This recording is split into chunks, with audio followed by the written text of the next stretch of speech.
I came right back. If we had enough people in the U.S. to do what I'm doing right now and share in the Word of God,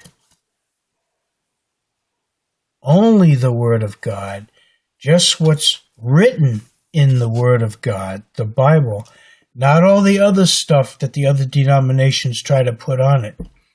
Like the Catholics. I remember when I was a kid, right? I got forced to go to the Catholic Church when I was a little squirt. Me and my two brothers and my sister. Now, because my mom and dad didn't go to church, right? So we had to go with some relatives. We went to the Catholic Church. We didn't believe any of that stuff. That was crazy. But today, you don't have to go inside of a building and listen to what people like that say. Now, when we were a kid, they had a rule. The Catholics had a rule. You couldn't eat meat on Friday. Nobody could answer the question, why? Why can't we eat meat on Friday? Well, it's because that's what we say. That's the rules, That's our doctrine. Now, I knew that those priests and the nuns, they were not only eating meat, they were getting drunk on wine and booze. And they were having sex, too. I knew all about it because I lived in a small town. And, everybody knew everything back in them days. There was even gay people in the schools. There were some kids, but I'm talking about the teachers. The teachers were gay. Not all of them, just some. But nobody talked about it. Not back in them days. What's happening today?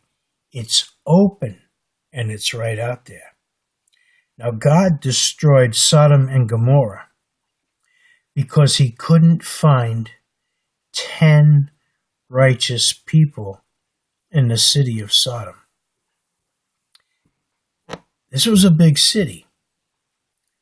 There wasn't 10 people in that city that was living the right way. There were only 4. And of those 4 who departed out of the city before God destroyed it, one of them perished because the wife of Lot turned and looked back. The commandment was, get out and don't look back. In other words, don't bring this with you. Leave it there and you'll be saved. She looked back and the word says she turned to a pillar of salt. I got no idea what that means. A pillar of salt. What is that? Is she a big stick of salt? I don't know. But Lot and his 2 daughters made it. They survived. And all the cities of the plain were destroyed. Why? Although there was a lot of different types of evil going on, everybody was having sex with everybody. That's what they're trying to do here in America. You see, young boys will dress up in girls' clothes and go into, in the schools we call them lavatories. A lavatory, a bathroom, right? Or a toilet. The boys want to go in the girls' room. Why? They ain't girls. They're lying to you. All this crap. And our population in America is increasing. Every single year it increases. Now they even tell you, them people down there in the government, we allow 1 million people a year to come in. Plus all the others that you don't even know who's coming in. There's millions of them. They are not American. Let me ask you this question. How can a 60-year-old Negro man born in Baltimore, Maryland, claim to be an African American? Let's think about that for a second. You look at the football fields now and you see all them black people kneeling down and disrespecting the flag and the national anthem, and basically God, all right? And they call themselves African American. That's not true. They are not African American. They're African, no matter where they're born. If they don't want to be American, they can't be both. I got a French background. I never tell anybody that I'm a French American. I don't do that. Oh, I got itches all over the place. I'm just an American. You get some of these Cubans, like down there in South Florida, all them people that are voting, and they voted Marco Rubio in there. I think he's a Cuban, right? That guy wouldn't be voted into the Senate if there was Americans voting for him. See, they're Cubans, okay? Little Havana. You go to the cities, you go out to Los Angeles, and you'll see Chinatown and the German this, and, they have their own little cliques. They are not American. Not today. It was years ago, yes, but now we kill our own offspring. I don't do it. We kill our own babies so we don't produce Americans. They want the Chinese to come in here, the Philippines, all of Iraq, the Muslims, the communists. Oh, it's absolutely disgusting. Let me put a pause on this thing here. All right, it's going again. Listen, I just read this book of Jonah. And there's proof right there. God will not only save a whole city, but he can heal our land. That's up to us.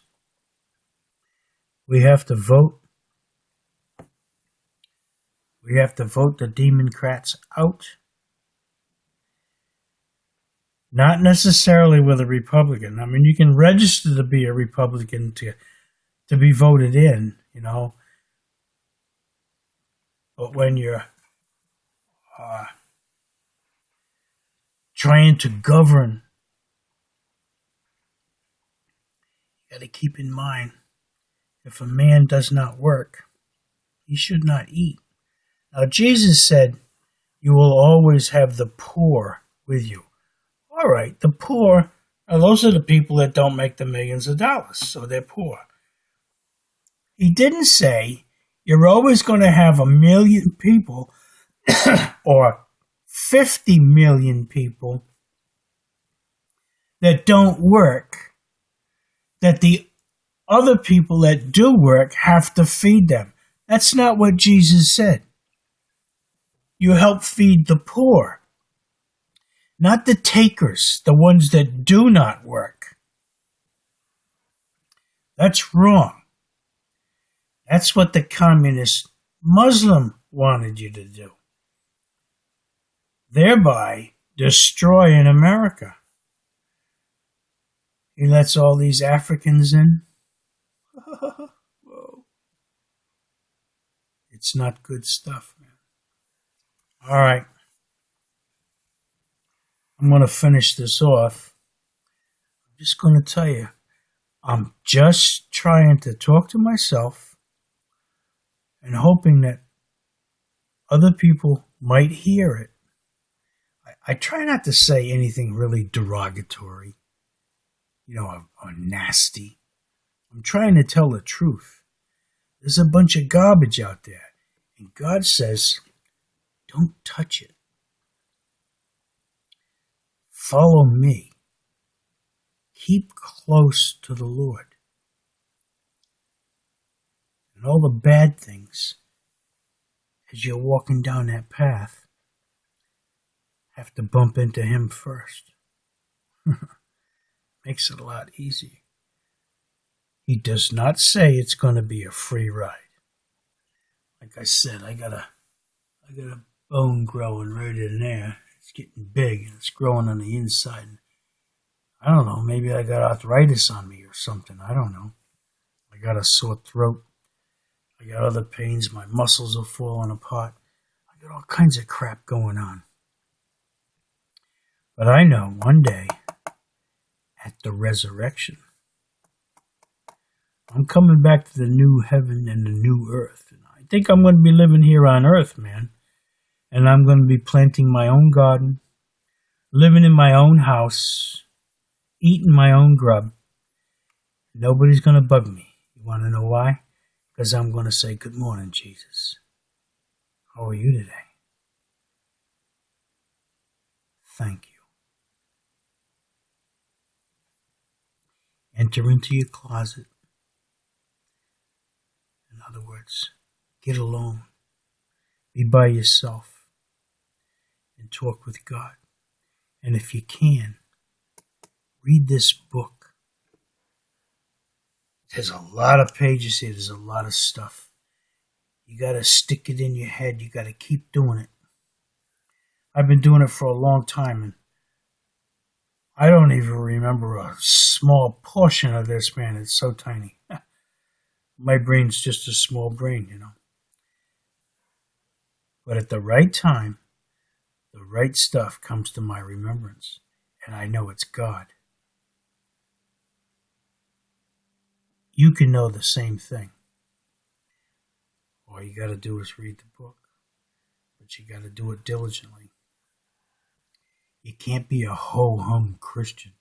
Oh, well, it's Easter next Sunday. I guess I'll go to church, And I'll eat eggs and little chickens and bunny rabbits. What does that have to do with Christ rising from the dead? I have no idea. It's the evil stuff. That ain't got nothing to do with God. That's Satan. He's drawing the attention away from Jesus and putting it on the Easter egg hunts. Can you imagine that? They do that down in the White House on the lawn. They got eggs all over the place. Must be thousands of them. And they talk about that, and they say God and Easter egg hunt in the same sentence. That's not right. That ain't right. Well, how do you tell them people not to do that? Huh? And how about Christmas? It's 13 shopping days left until Christmas. Ooh. 13 more days to spend my money, to swipe my credit card and charge up debt. They make a mistake there. Now, when Jesus was born, and the angel told Joseph to take his wife Mary and the child, Jesus, and boogie on into Egypt, because I guess it was Herod. Anyway, the king there wanted to kill Jesus, so he was going to kill all the babies from newborn up to 2 years old, because he wanted to kill Jesus. Joseph went to Egypt, where God told him to go. Now, before they went, they had three visitors, three wise men, or three kings. They brought them gifts, gold, frankincense, and myrrh. Now, why did these three guys bring these valuable gifts to Joseph? Not because it's Christmas and everybody's supposed to give everybody gifts. Because when they went to Egypt, they had to have money to sustain themselves. They needed some value, something that was valuable, so that they could survive during the time that they were down in Egypt before they could come back to Nazareth or Bethlehem or somewhere, wherever they came back to. Nazareth. Gold, frankincense, and myrrh. In other words, they had money in their pocket. God didn't send them out there and say, hey, man, you're going to have to just fish for, and ride on camels and do all that stuff. No. They were able to survive. They had enough wealth to live good out there. All right? And then they came back. And Joseph was a carpenter. Jesus was a carpenter. They earned a living. Christmas is crap. 13 shopping days left till Christmas. That's not what it is, man. All year long, you have the opportunity to help somebody. I do. I don't share all that stuff with everybody, but I do. I like helping people, man. I only got a little bit. A small amount of cash that I can share. But every time you do it, it's like planting a good seed, man. And it'll come back to you. Well, I got to cut this off. I'm going to have a little chat with the Lord and tell him thank you. And I hope you guys do the same thing. Talk to you later.